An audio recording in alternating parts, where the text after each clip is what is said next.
Some viewers may find the following video disturbing. Viewer discretion is advised. Robert Violante is just one of David Berkowitz's unfortunate victims. He managed to survive, but was left practically blind and with serious moving impairments after the murderer shoots him in the face with a high-caliber revolver on July 31st, 1977. His girlfriend Stacy Moskowitz, with whom he was at the time of the attack, died a few hours later due to serious injuries.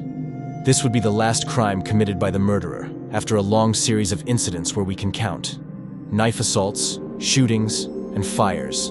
Since he was also an arsonist, at the same time, it would become only the tip of the iceberg of such an extraordinary case, which even today casts hundreds of doubts.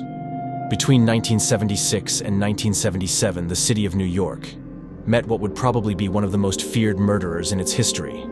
More than 17 million people were completely terrified for the random shootings that a madman was carrying out in the streets without an identifiable motive. The press had nicknamed him the .44 caliber killer due to the weapon used in the shootings. But the killer, in a disconcerting letter that he left to the authorities, he decided to coin his own alias, baptizing himself and passing down to posterity as the Son of Sam, an alias that still shakes New Yorkers to this day.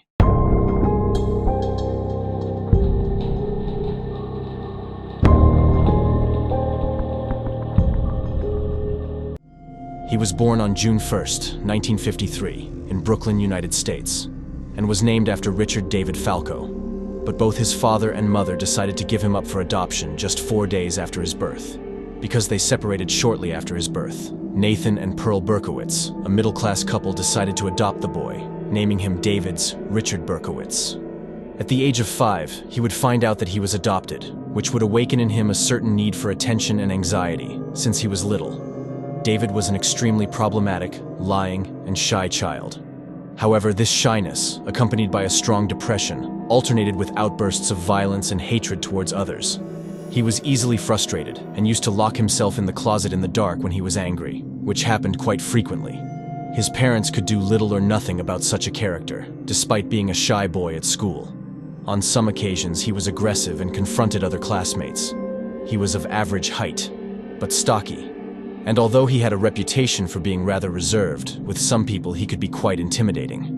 One of his former classmates would explain years later how Berkowitz proved to be a misogynist when he had not even become a teenager.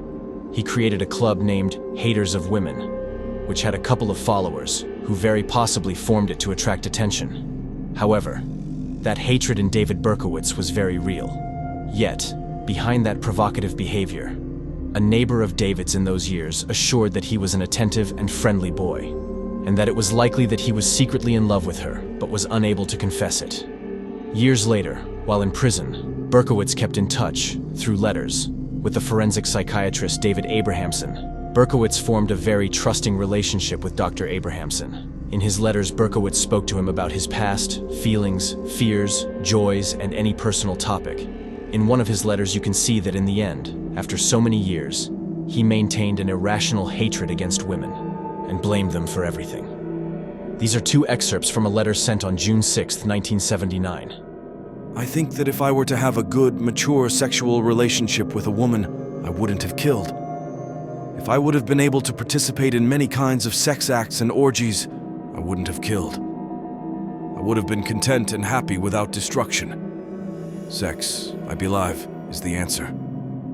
The way to happiness. Women, I blame them for everything. Everything evil that's happened in this world. Somehow it goes back to them. I hate them for messing up everything in this world.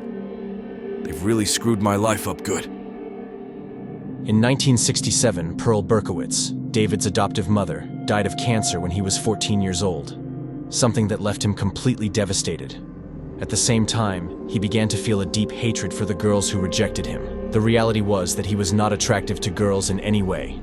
It was scruffy, monotonous, cold, and not at all interesting. But he blamed them for not taking it into account. He was envious of the couples he saw in the parks and spied on them while they kissed. Berkowitz's grades at school were terrible, although some teachers thought he might be suffering from depression after the death of his mother. But in reality, it was that he didn't care at all. He felt no motivation for absolutely anything, despite being a relatively intelligent boy. His relationship with his female classmates was still practically non-existent because he remained silent when he was in front of them. He hated them in silence, as if they were to blame for his own ineptitude. Due to his temperament, he was a boy with few friends, a gap that increased when several of his friends began to consume marijuana, since Berkowitz feared retaliation from his father if he found him taking drugs. Years later, in 1971, his adoptive father Nathan remarried. But David did not get along with his new stepmother, as he hated her for trying to replace his mother Pearl. So he decided to enlist in the army. He spent 3 years in Korea, where he had his first sexual relationship with a prostitute. Unfortunately for him, he contracted a venereal disease, which only increased his exacerbated hatred towards women. After his return to the United States, his relationship with his stepmother worsened even more. They had constant arguments, and David went so far as to hit himself in front of the mirror, seized by uncontrollable attacks of anger.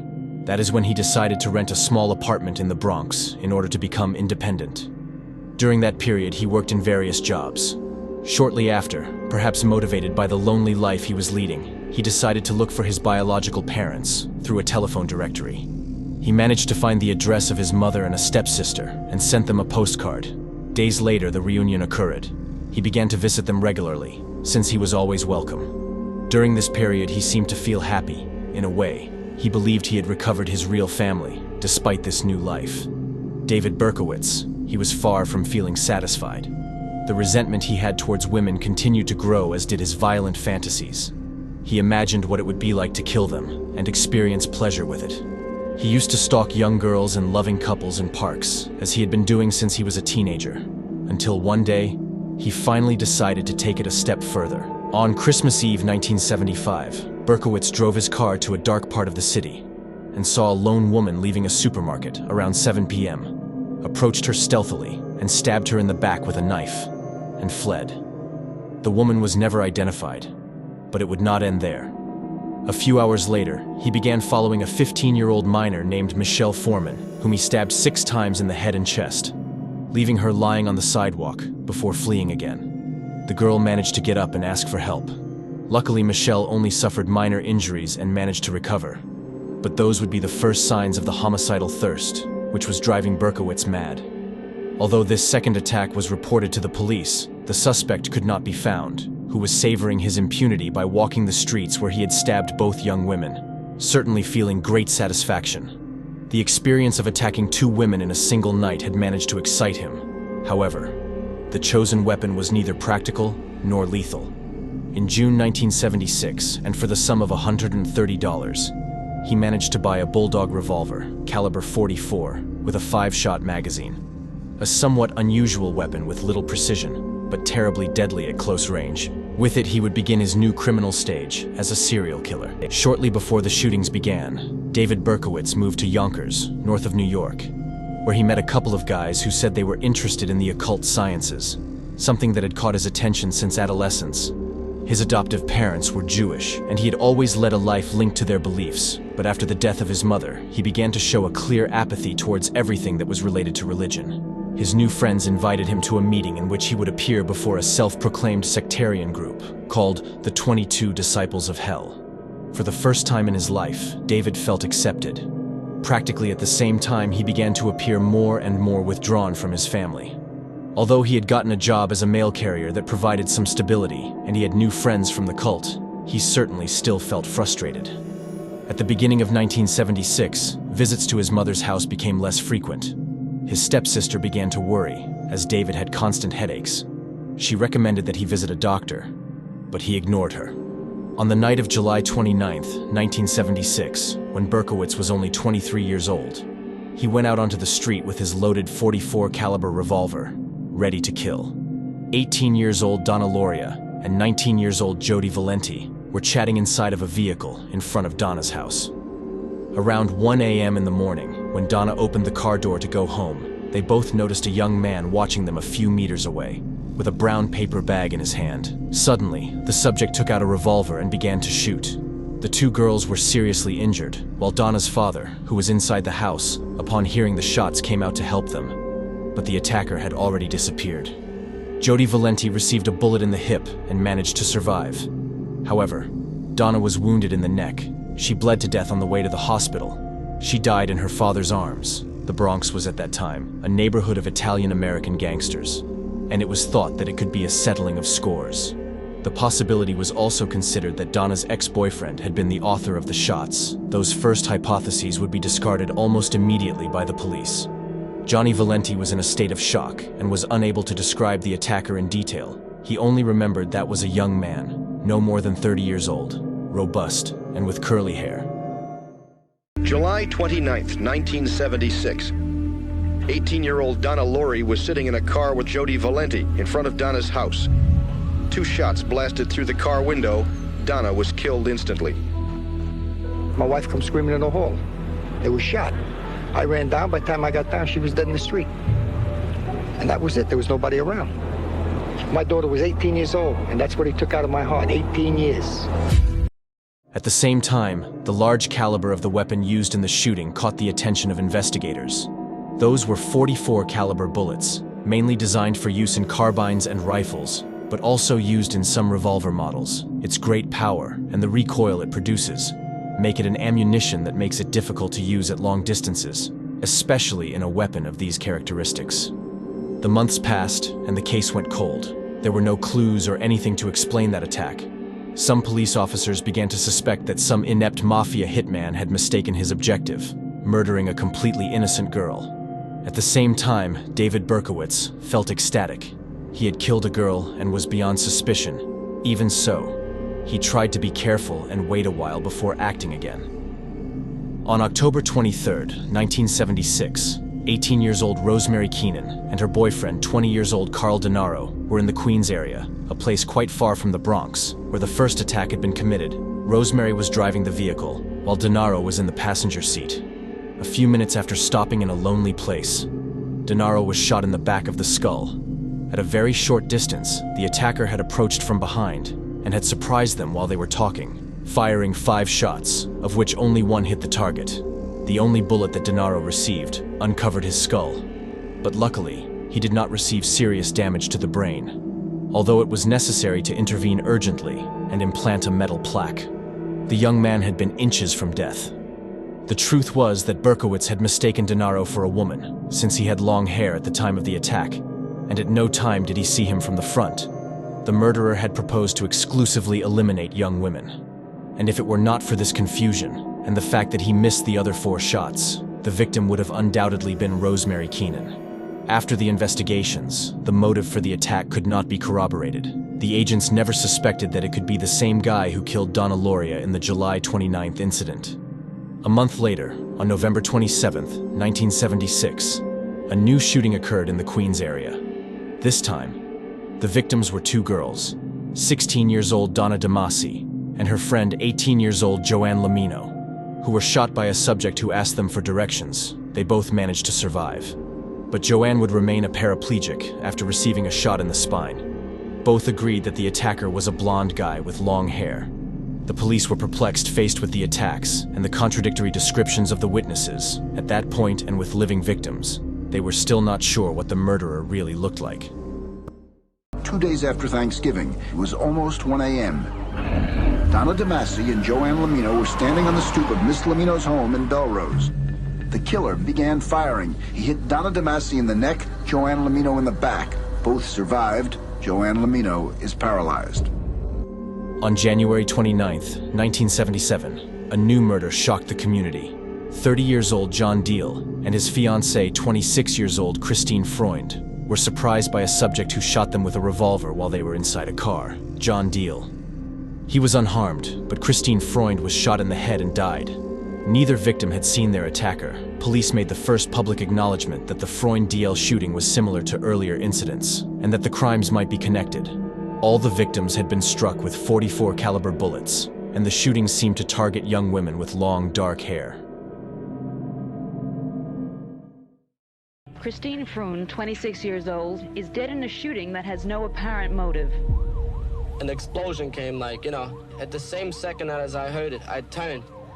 And Chris fell towards me with her head. I grabbed her and I started screaming, "Chris, Chris, Chris," The police say this is a senseless killing. There is no suspect, certainly no motive. I was working in the 15th homicide zone in Queens, and we were told that there was a shooting outside the Forest Hills Railroad Station. I saw the damage from the gunshot. The size of the lead bullet on the dashboard of the car was kind of unusual. I've experienced all types of rounds and so on, and that's the first time I ever saw one that large. It took me back a little bit. This is the second time in the last few months that an incident like this has happened in Queens. Whether there's any connection, we can't really say at this time. On March 8, 1977, the murderer would attack again. The victim, 20 years old Virginia Voskerichian, had been shot in the face at very close range while walking home after having attended university as she followed Dartmouth Street towards her home. A man approached her from the opposite direction. When they were very close, he pulled out a .44 and aimed it at her. She raised her books to protect herself, but a single shot hit her in the face. Virginia died immediately as the killer ran away. He passed a man who had witnessed the whole thing. "Hi, mister," the killer said to the middle-aged man. A passing patrol car spotted the running man and decided to stop him to see if he was running away of something. But when they heard on their radio that a woman had been shot on Dartmouth Street, they abandoned their plan to stop the suspicious man and immediately raced to the crime scene. The next day, the police had a match on the bullet. It had come from the same gun that had killed Donna Lauria. They were looking for a psycho, and they knew he was going to kill again. It would be a random shooting of an attractive young woman. How would they ever prevent it? It was pitch dark, and I saw a number of people standing around, and then noticed a body on the ground, motionless. Beautiful young girl. It just really broke it down. 19-year-old student at Columbia University, Virginia, Voskerichian, killed while walking home. Suddenly, a shot was fired at point-blank range. Virginia Voskerichian fell to the pavement with blood spurting from a face wound. This is supposed to be a very quiet, low-crime area. I thought so too. It's really a lovely area to live, and I enjoy it here. I like the area, but when two incidents like this happen... Two incidents? Well, the other shooting that happened over here a month ago, just, right around the corner from here. Until now, little was known about the presence of this murderer, who every so often went out into the street, gun in hand, to shoot the first person who crossed his path. There was no doubt that he was a serial killer. However, the descriptions of the suspect given by the witnesses differed so markedly that the possibility was considered that they were several individuals, at least 3, armed with a single revolver, which simply complicated the case even more. On March 10, 1977, at one police plaza in New York, the police commissioner summoned the press to break the news that a serial killer was loose in the city. Although several officers would have preferred to continue the investigation secretly, it was imperative to alert citizens because everyone was in danger. After that press release, the entire nation was paralyzed by terror. The headlines on March 11th were alarming. The name of the .44 caliber murderer appeared on all the front pages, and both in radio and television. It was reported that the FBI was on the trail of an elusive and dangerous serial killer who attacked without warning. This is the third woman to be killed in the hands of the man that police are calling a crazed woman hater. Now there was no question. A serial killer was loose in New York. The press were linking the killings. The police had to go public. On March 10th, Borelli had to take the stand with Chief of Detectives John Keenan and Mayor Abe Bean. This was an election year, and the mayor needed it solved fast. He was trailing in the polls. This was the biggest thing that happened in the city of New York in who knows when. So you knew that this was a very highly politicized situation. We believe the shootings are the work of a single individual. The chief issued a warrant for the arrest of the man the press would soon call the .44 caliber killer. It is for a white male, 25 to but descriptions were vague. Age, 6 foot tall, medium build, with dark hair. A .44 caliber Charter Arms Bulldog is the weapon used in at least 3 of these shootings. Is there a reward on this guy's head? Is there a link at all between any of The chief had issued a warrant for any white male aged between 25 and 35. It could have been anybody. Every day we had to accomplish something in the investigation, and that isn't the way investigations go. There was a constant hounding from the press and the media. Captain Borelli, what about the motives? Does he target women? Oh, look, all he's shooting is girls. Draw your own conclusions. And then there would be a rumor that we had a suspect, and gee, they would descend on us like bees after honey. The suspect was described as a subject approximately 5'11" tall, white, with a normal complexion, and dark hair. However, that description raised doubts among the agents themselves. But it was decided to reveal this information in view of the great stir that the case caused among citizens. The women began to dye their hair blonde, or simply cut it, afraid of fitting into the profile of the murderer's victims. The streets of New York seemed like a desert when night approached. Everyone locked themselves in their homes, terrified by the presence of the .44 caliber killer. For his part, David Berkowitz was fascinated. He almost couldn't believe all the commotion he caused. What had started as a simple, angry fantasy had become something much bigger. Beyond the murders, he was becoming famous. He even had a nickname given by the media, which was certainly intimidating. All that publicity did nothing but excite him even more.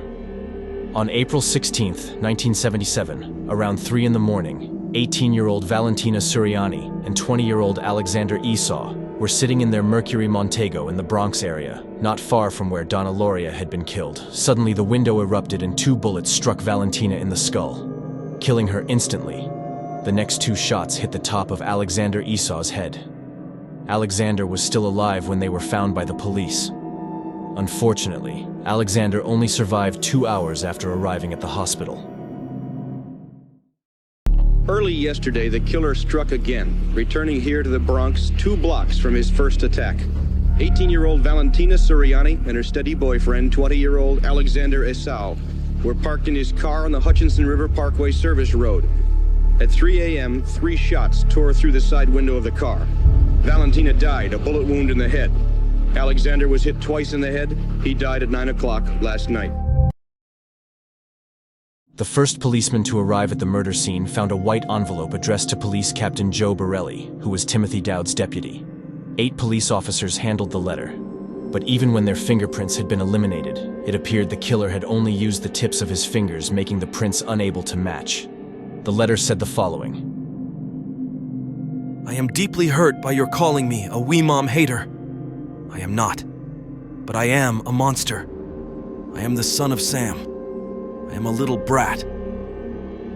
When Father Sam gets drunk, he gets mean. He beats his family. Sometimes he ties me up to the back of the house. Other times he locks me in the garage.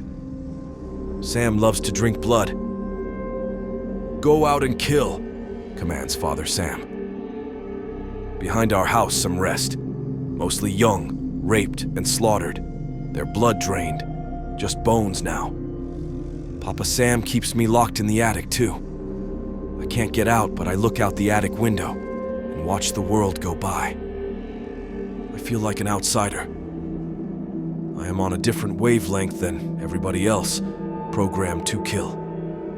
However, to stop me, you must kill me. Attention all police. Shot me first. Shot to kill, or else keep out of my way, or you will die. Papa Sam is old now. He needs some blood to preserve his youth. He has had too many heart attacks. Too many heart attacks. Ugh, me hoot. It hurts, sonny boy. I miss my pretty princess most of all. She's resting in Our Lady's house, but I will see her soon. I am the monster, Beelzebub, the chubby behemoth. I love to hunt, prowling the streets, looking for fair game, tasty meat. The women of Queens are the prettiest of all. I must be the water they drink. I live for the hunt, my life. Blood for Papa. Mr. Borelli, sir. I don't want to kill anymore. No, sir. No more. But I must. Honor thy father. I want to make love to the world. I love people. I don't belong on heart. Return me to Yahoos. To the people of Queens, I love you. And I want to wish all of you a happy Easter. May God bless you, in this life and in the next. And for now, I say goodbye and good night. Police, let me haunt you with these worlds. I'll be back. I'll be back. To be interpreted as bang, bang, bang, bang, bang, yours in murder, Mr. Monster. The letter signed by a certain Mr. Monster was addressed to the police chief in charge of the case. He assured that he would continue killing, although at that point, no one assumed otherwise. The police tried to hide the letter, but a journalist managed to see it and published some fragments in a daily news column, which only managed to scare the population even more. On May 30th, 1977, the murderer sent a letter directly to the Daily News, specifically to columnist Jimmy Breslin, which was published during the following days, in which he listed several names that in theory would help the police investigation. The envelope has this words in the back: blood and family, darkness plus death, absolute depravity, 44 caliber. This is the letter sent to Breslin. Dear Mr. Jimmy Breslin, hello from the gutters of New York City, which are filled with dog manure, vomit, stale wine, urine, and blood. Hello from the sewers of New York City, which swallow up these delicacies when they are washed away by the sweeper trucks. Hello from the cracks in the sidewalks of New York City, and from the ants that dwell in these cracks and feed on the dried blood of the dead that has seeped into these cracks. JB, I'm just dropping you a line to let you know that I appreciate your interest in those recent and horrendous 44 killings. I also want to tell you that I read your column daily, and I find it quite informative. Tell me, Jim, what will you have for July 29? You can forget about me if you like, because I don't care for publicity. However, you must not forget Donna Lauria, and you cannot let the people forget her either. She was a very, very sweet girl, but Sam's a thirsty lad, and he won't let me stop killing until he gets his fill of blood. Mr. Breslin, sir, don't think that because you haven't heard from for a while that I went to sleep. No, rather I'm still here, like a spirit roaming the night, thirsty, hungry, seldom stopping to rest, anxious to please Sam. I love my work. Now, the void has been filled. Perhaps we shall meet face to face someday, or perhaps I will be blown away by cops with smoking 38s. Whatever, if I shall be fortunate enough to meet you, I will tell you all about Sam if you like, and I will introduce you to him. His name is Sam the Terrible. Not knowing what the future holds, I shall say farewell and I will see you at the next job. Or, should I say, you will see my handiwork at the next job. Remember, Ms. Lauria, thank you. In their blood, and from the gutter. Sam's creation, 44. Here are some names to help you along. Forward them to the inspector for use by NCIC. The Duke of Death, the Wicked King Wicker, the 22 Disciples of Hell, John Wheaties, rapist and suffocator of young girls. P.S. JB, please inform all the detectives working, the slaying to remain. P.S. JB, please inform all the detectives working the case that I wish them the best of luck. Keep 'em digging, drive on, think positive, get off your butts, knock on coffins, etc. Upon my capture, I promise to buy all the guys working on the case a new pair of shoes if I can get up the money. Son of Sam. On June 25th, 1977, 20-year-old Salvatore Lupo and 17-year-old Judy Placido were attacked by the murderer in the Queens area. The couple had just left a discotheque and were sitting in their car chatting, ironically, about the news of the killer's Son of Sam, when Son of Sam suddenly attacked. The shots went through a window, and Salvatore was shot in the wrist, which went to pass on to hit the flesh of Judy's neck. The next shot got Judy in her head, but did not penetrate her skull. The next shot hit her shoulder. Salvatore jumped out of the car and ran to the discotheque, yelling for help. In the car, Judy, shocked, had just realized that she had been shot and headed for the discotheque, collapsing after a few steps. They both recovered in hospital, Salvatore had a shattered wrist, and Jody escaped without serious injury. A witness saw a white, stocky man running from the crime scene a few blocks away.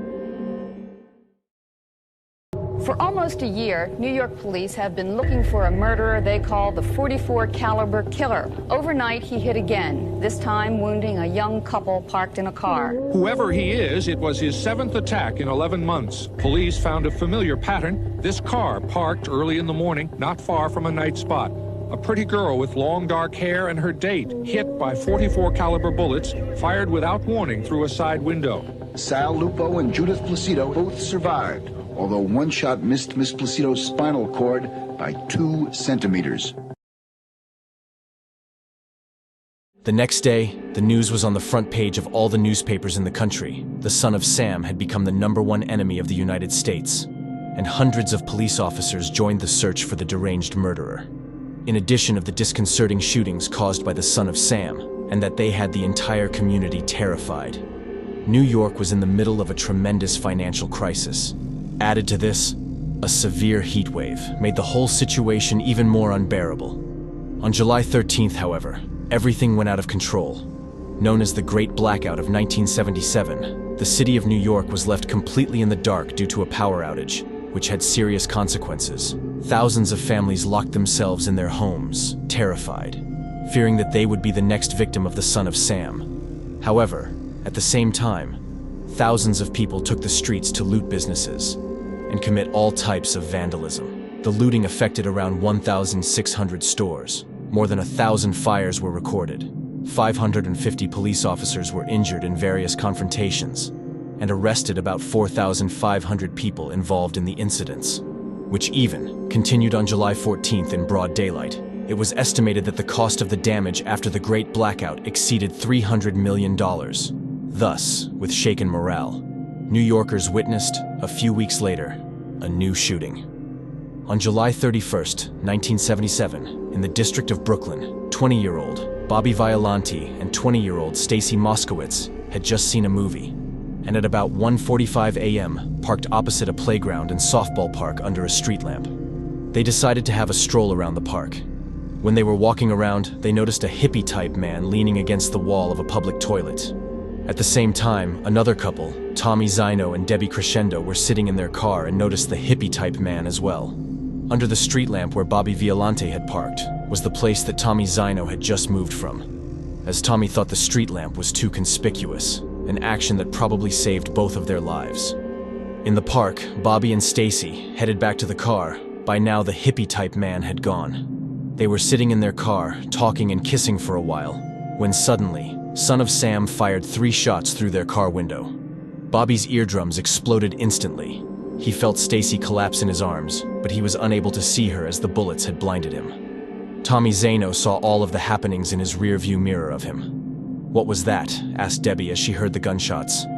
"Get down. I think it's son of Sam," replied Tommy, who immediately guessed it was the .44 killer. Tommy Zano had only got a quick look at the murderer. Stacy was still conscious when the ambulance arrived. 1 bullet had grazed her scalp, but the second bullet had lodged in the back of her brain. She died 38 hours later in the hospital, and Bobby survived. But his sight could not be restored. He was left permanently blinded. Tommy Zino gave a good description of the killer. He was stocky with stringy, fair hair.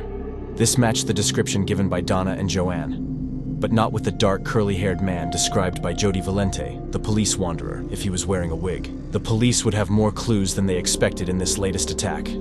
Several people had seen the murderer. Another couple who was a few meters from the park heard gunshots, and minutes later they saw a man, of a solid build and with long blonde hair, run out and get into a yellow Volkswagen before speeding down the street, a vehicle with similar characteristics, which had been previously seen at another of the crime scenes, which made the police think that it belonged to the murderer. The couple who saw the suspect made a comment that caught the attention of the police, and that was that the subject's hair looked like a wig. Even more vital witness took a little longer to come forward. She was Mrs. Cecilia Davis, a 49-year-old widow who had been out with a friend. They had returned to her apartment, 2 blocks from the park, at around 2 a.m. They sat and talked for a few minutes, but as they had been forced to double park, they keep an eye open for other cars. A little way ahead, Mrs. Davis saw a police car and 2 patrolmen writing out parking tickets on a yellow Ford Galaxy that was parked by a fire hydrant.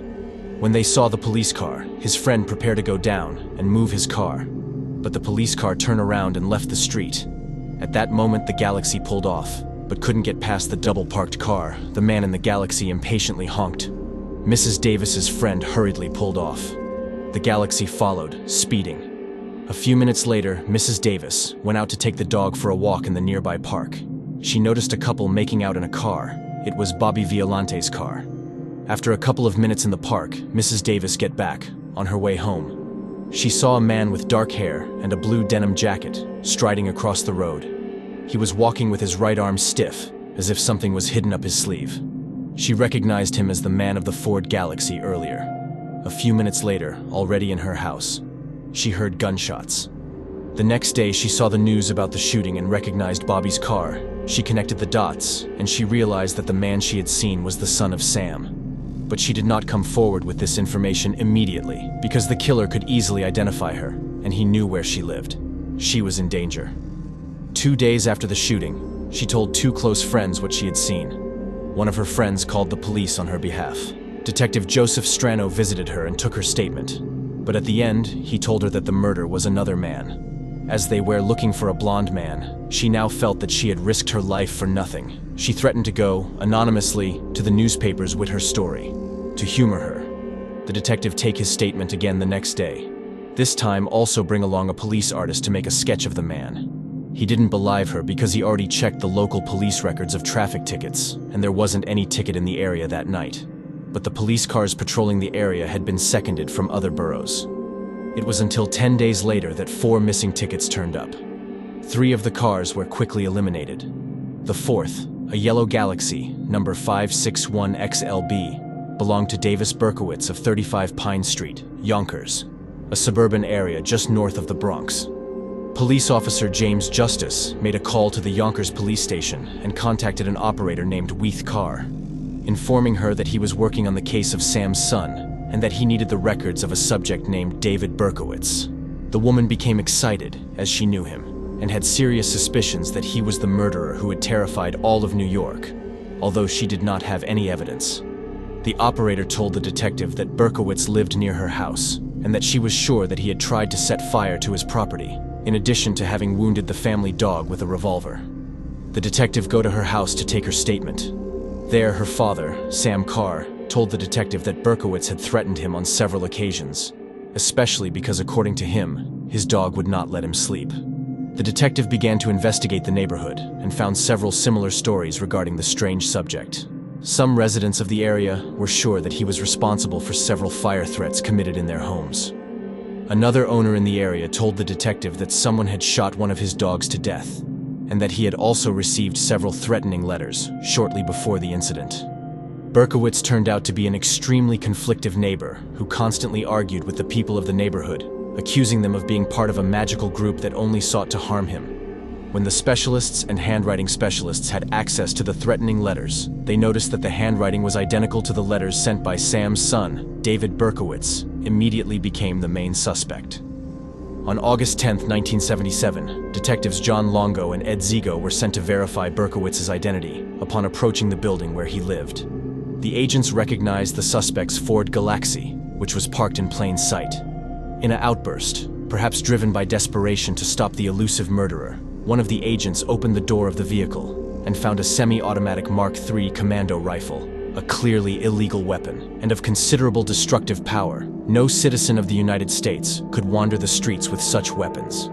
When they opened the glove compartment, they found a letter, which was addressed to Deputy Inspector Timothy Dowd, the head of the Omega team, the team that was in charge of the investigation of Sam's son. It said that the next shooting would be in Long Island.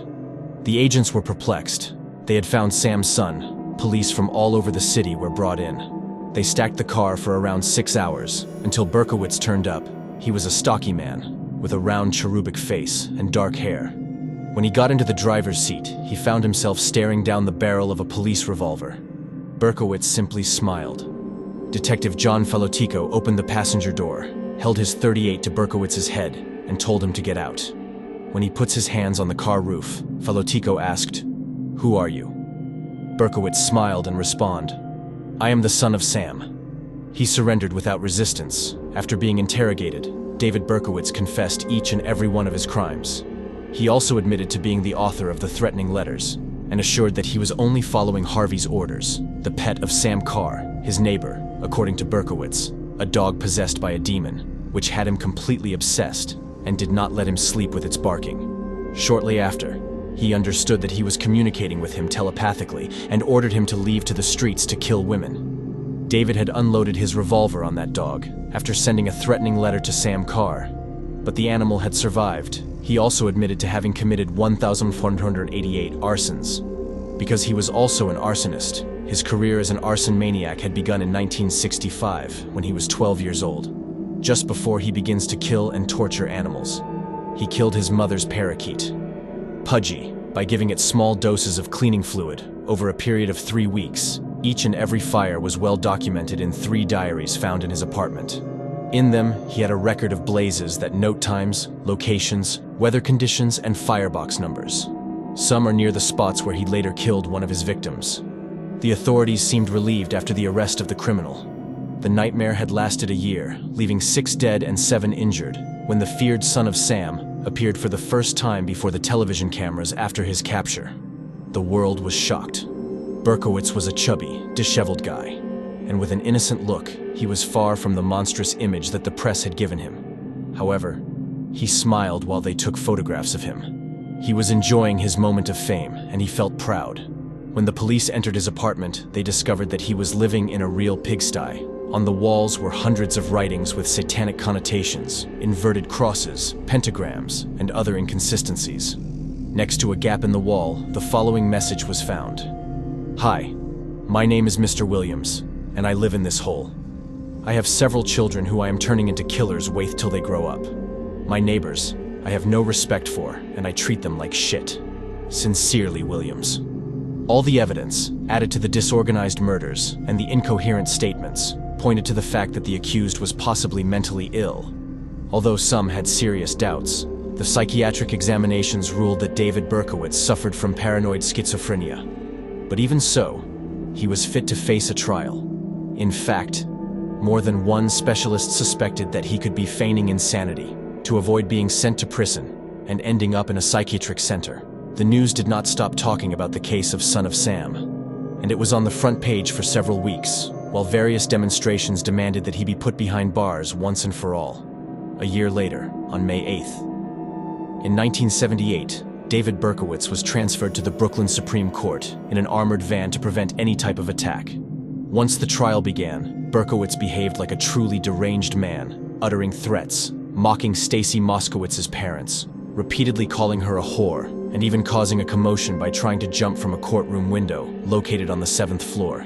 He finally pleaded guilty to all charges and was sentenced to 365 years in prison. Good evening. David Berkowitz, 24 years old, a postal worker, walked out of his Yonkers apartment last night, turned the ignition key in his car, and found himself surrounded by police. "Well," he said, "you got me." Police say those words ended the biggest manhunt in New York City history with the capture of Son of Sam. After more than 13 months of following thousands of leads down endless blind alleys, the detectives of the Brooklyn Omega Squad, part of that 300-cop 44-killer manhunt, captured the man they say is Son of Sam. The ice-cold trail heated up suddenly during the past week. A Brooklyn woman who saw a car parked illegally and occupied by a strange-looking man moments before she heard the shots of the last Son of Sam attack finally contacted police. The man come towards me, and he looked me straight in the face. He looked at my dog, and right here, we crossed each other. So he had his arm straight down. He had a long thing, like a bell, sticking up his sleeve. And he made a left turn. I heard a boom. I didn't know he was a killer. I didn't know he looked nice. Police transported David Berkowitz from headquarters to Brooklyn Central Booking. After, my sources say, he confessed to being the 44 killer. After he told them he was a killing machine, ordered by a voice speaking through a neighbor's dog to carry out his bloody outrages against young, pretty women.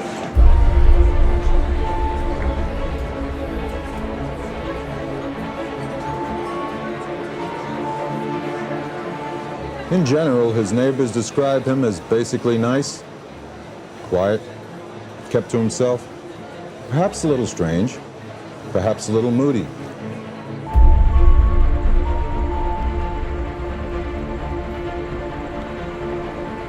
Son of Sam killed 6 and wounded 7. How many people do you know, your neighbors, people who might fit that description? Nice, quiet, a little moody, kept to himself.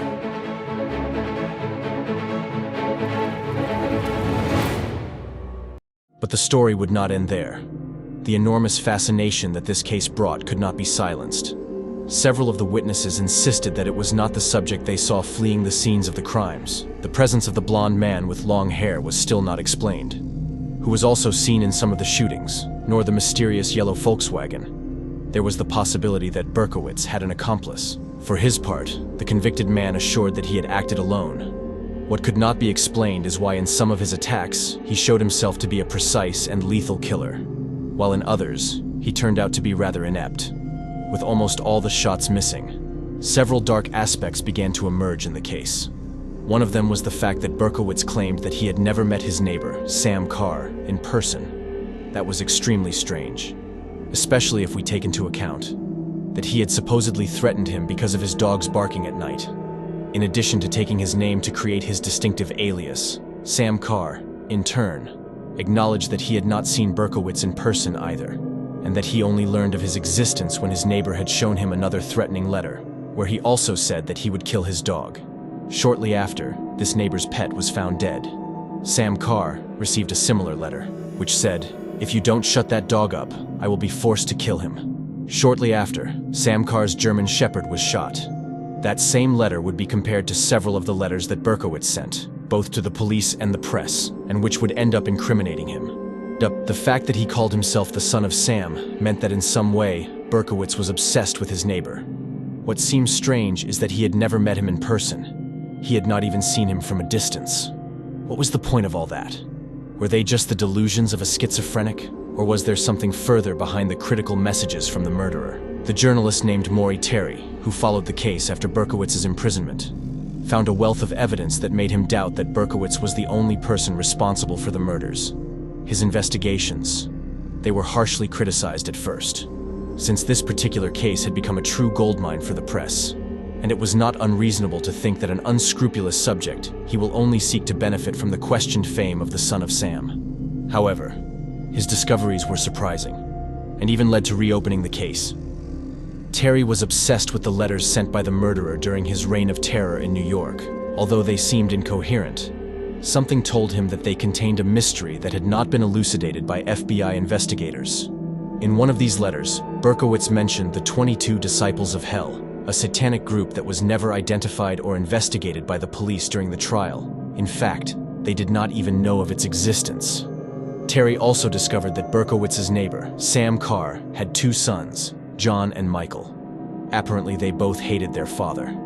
But the most surprising thing was the fact that one of them, John Carr, knew Berkowitz. And he was a blonde guy with long hair who matched the descriptions of the second attacker, who some witnesses claimed to have seen at the scenes of the crimes. Terry began to investigate John, and blanched when he learned that John Carr, known by the nickname Wheaties, John Wheaties Carr, was a rapist and suffocative young girls, was one of the clues that the son of Sam had delivered in one of his delirious letters sent on May 30th, 1977, to the Daily News.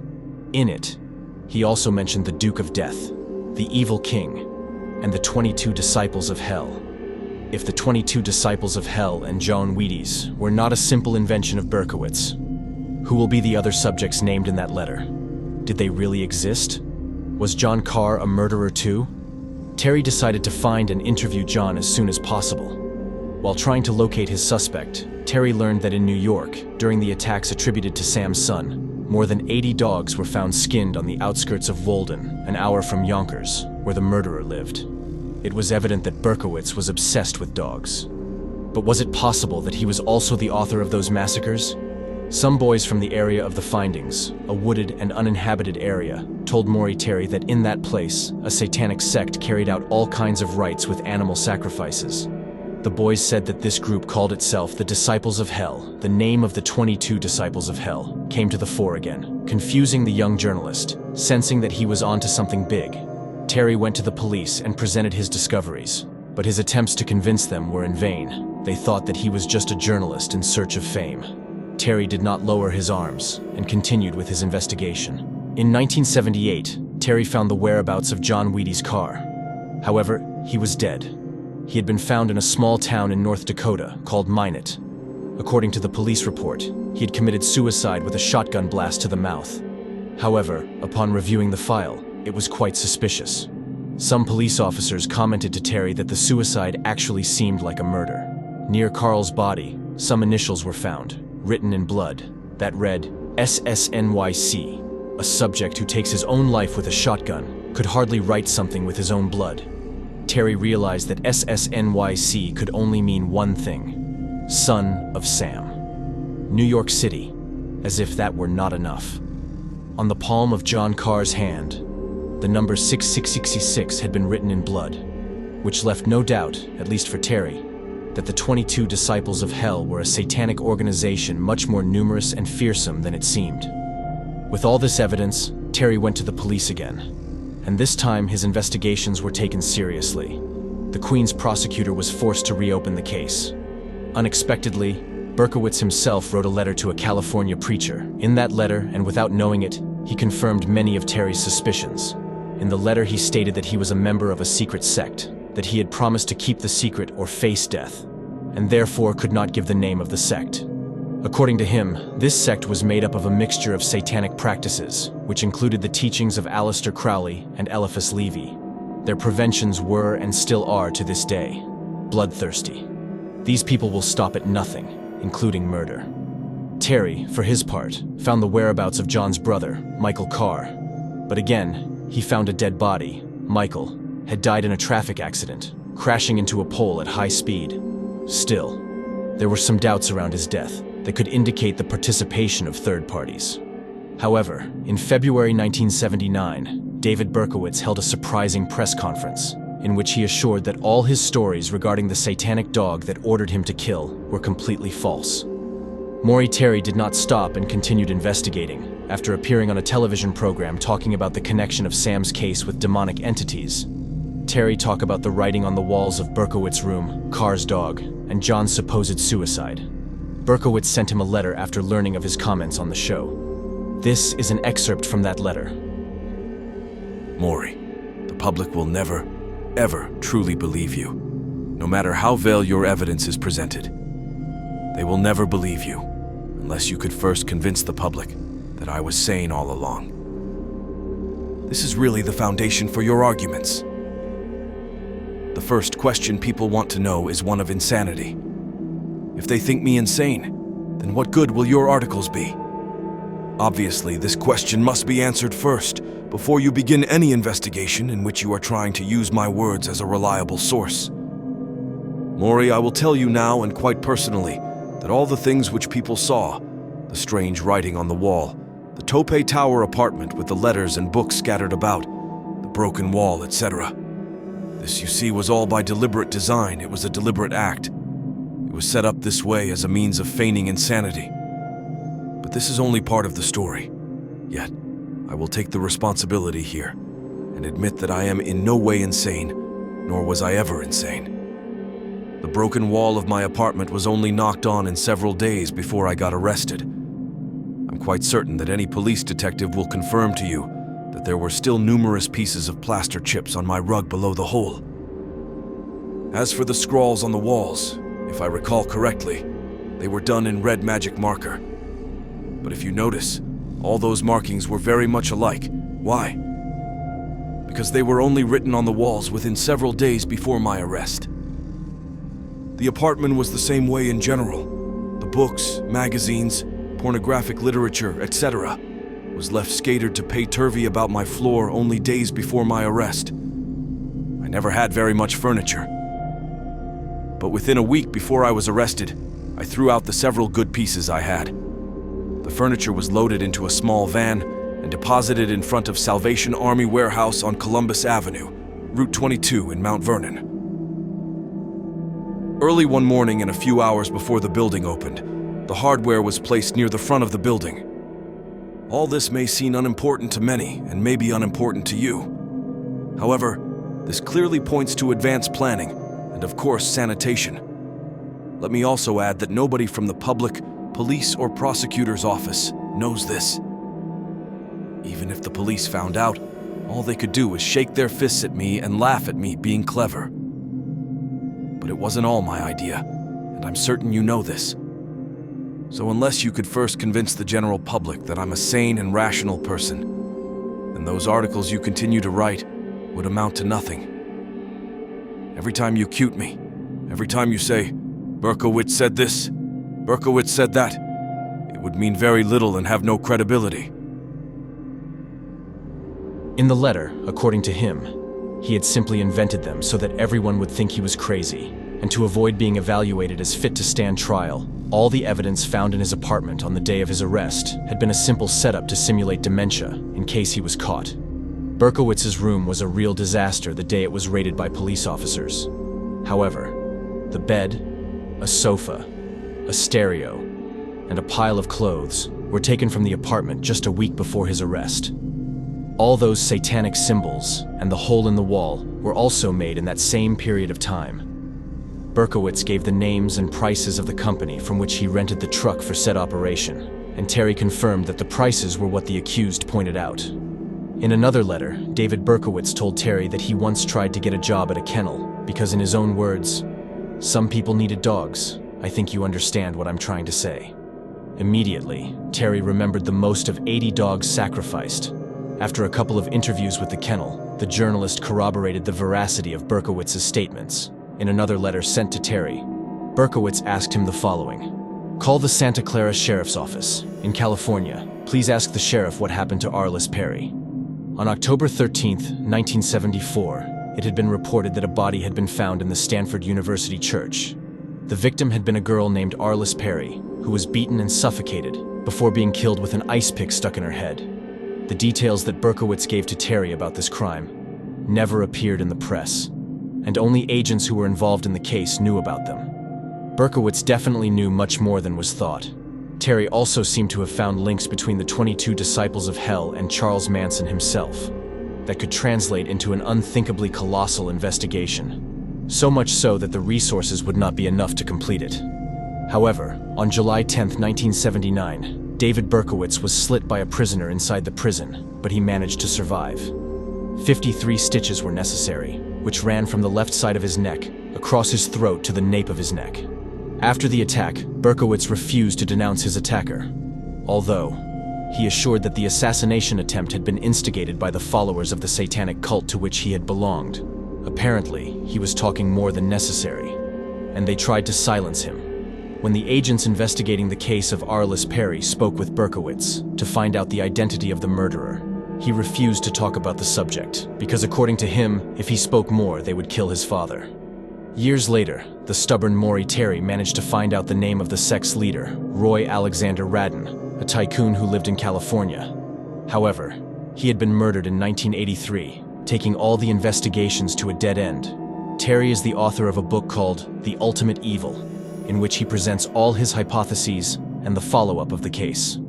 David Berkowitz received hundreds of letters and visits in prison, not only from morbid people and serial killer fans looking for him, but also psychologists, criminologists, writers, and journalists.